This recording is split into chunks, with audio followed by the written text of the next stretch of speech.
I would like to call my King's Wardrobe, or aka Robotry.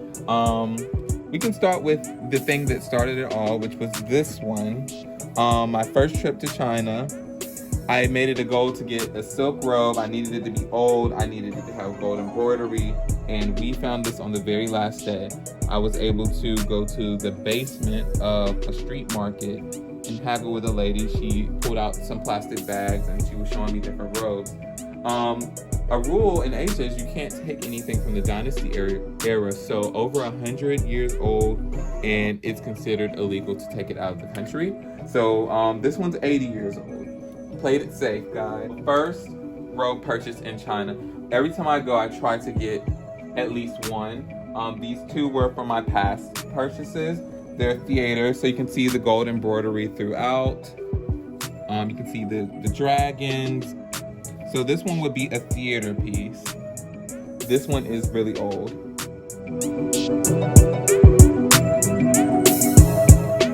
So for me, I don't mind the tatters. I don't mind the small holes. It really gives to the character and the age of the piece. This is another theater piece. I really like it because of this right here. And as you can see, the mini clasp and pull it together.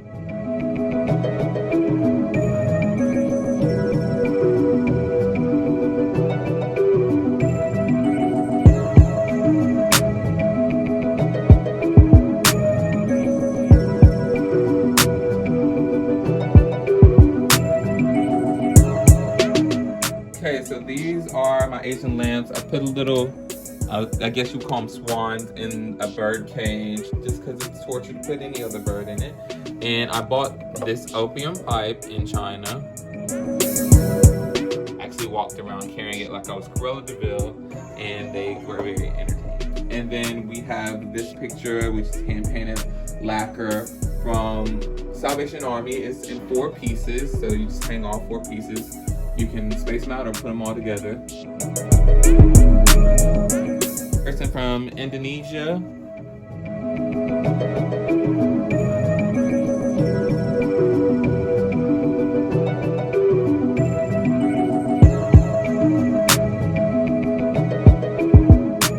This is one of my favorite benches in the house. I bought this at an auction. It's over 100 years old as well.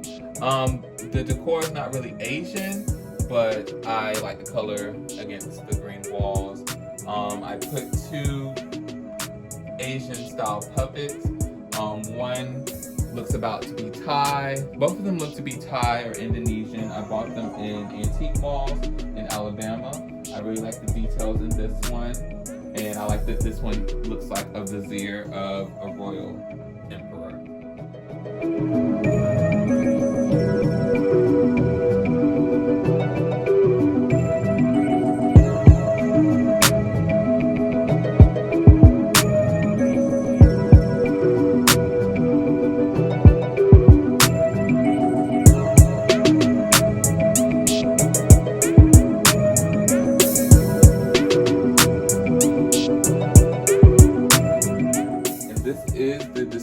Wall in the Asian room. I'll talk about a few of the things.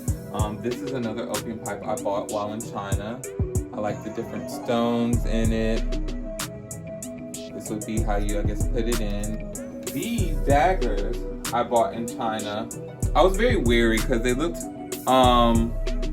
danger, like don't pick me up type of things.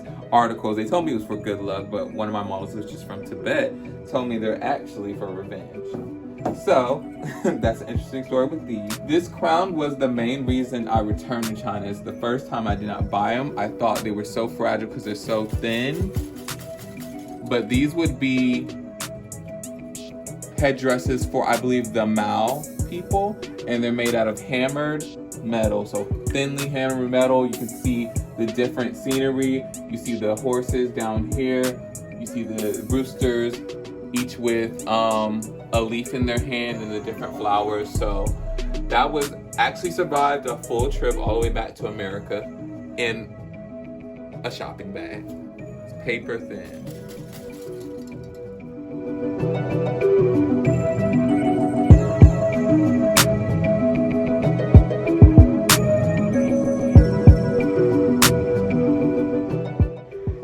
have my favorite chicken of the three, which is kimono chicken. Actually, I don't have a favorite. She can't spin right now, but as you can see, she has a kimono. So they did a really good job on these chickens just for a dinner party. But this one's my favorite. It has the wooden sandals, the way the feathers and the movement of it.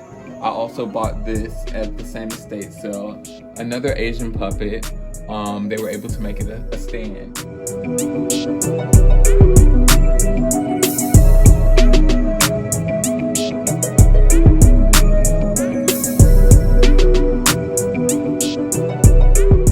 Okay, when I'm traveling, since I work in fashion, headpieces and statement pieces that I can use in shoes as well as keep for my own sentimental reasons are big things to buy. So I bought this one in India.